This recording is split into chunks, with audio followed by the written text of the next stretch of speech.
পানকেক পছন্দ করে না এমন মানুষ কমই আছে। তো পানকেকের রেসিপি অনেকে চেয়েছেন, সেজন্য আজকে শেয়ার করছি। ভালো লাগলে লাইক কমেন্ট শেয়ার করবেন। 4 পিস ডিম দিয়ে দিলাম প্রথম। তারপর এখানে হাফ কাপের চেয়েও একটু কম চিনি ব্যবহার করছি।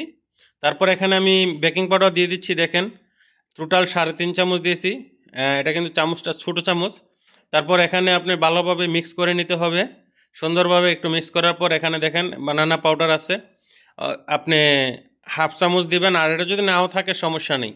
তারপর পরিমাণ মতো আমি একটু লবণ দিয়ে দিলাম, ভালোভাবে আবার মিক্স করে নিতে হবে।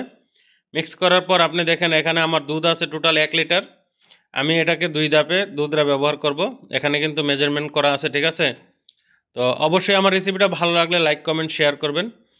আর এখানে আমি 900 গ্রাম ময়দা নেব টোটাল। 900 গ্রাম ময়দা নেব টোটাল বানকেকটা তৈরি করার জন্য। যদিও আমি এই রেসিপিটা অনেক আগেই তৈরি করেছি, তো আপনাদের রিকোয়েস্টে আমি আবার এই ভিডিওটা আপলোড করলাম। আশা করি আপনাদের সঙ্গে ভালো লাগবে। এই যে দেখেন আমার এটা ময়দা কিন্তু পরিপূর্ণ মাপা 900 গ্রাম, ঠিক আছে? তো আমি ময়দা ভালোভাবে দিয়ে দিলাম। এবার আপনি দেখেন আমি দুধ দিচ্ছি, আস্তে আস্তে একটু মিক্স করে নিতেছি। আমি সবসময় বেশি করে বানাই, তো এমনি অল্প বানাইতাম না। তো যাই হোক, আমি রেসিপির জন্য অল্প বানাইছি, এই জন্য একটু আমার অসুবিধা হচ্ছে। তো ভালোভাবে আপনি মিক্স করে নেবেন।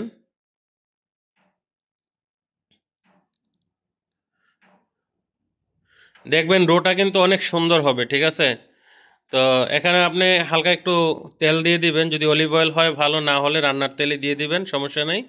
হালকা তেল দিলেই হবে। এবার ভালোভাবে মিক্স করে নেন।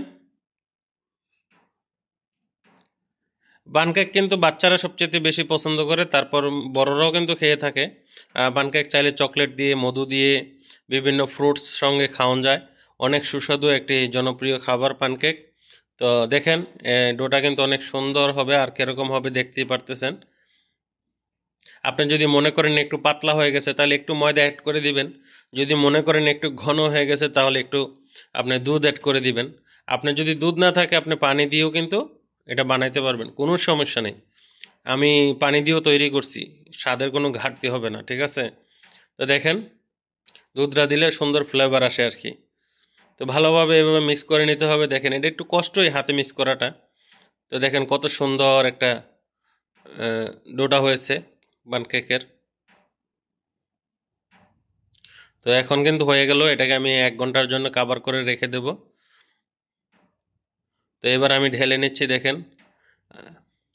এবং পানকেকের জন্য ননস্টিক প্যান থাকলে ননস্টিক প্যানের মাঝে সুন্দর করে এভাবে বসিয়ে দিবেন।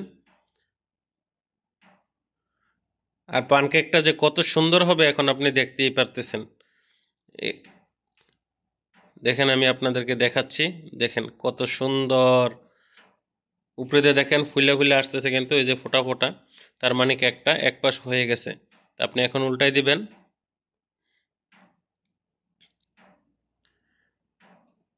তো আশা করি রেসিপিটি আপনাদের কাছে ভালো লেগেছে। আর ভালো লাগলে কি করতে হবে জানেনই তো, অবশ্যই আপনাদের ভালোবাসা দিয়ে আমাকে এগিয়ে নিয়ে যেতে হবে, লাইক কমেন্ট শেয়ার করতে হবে।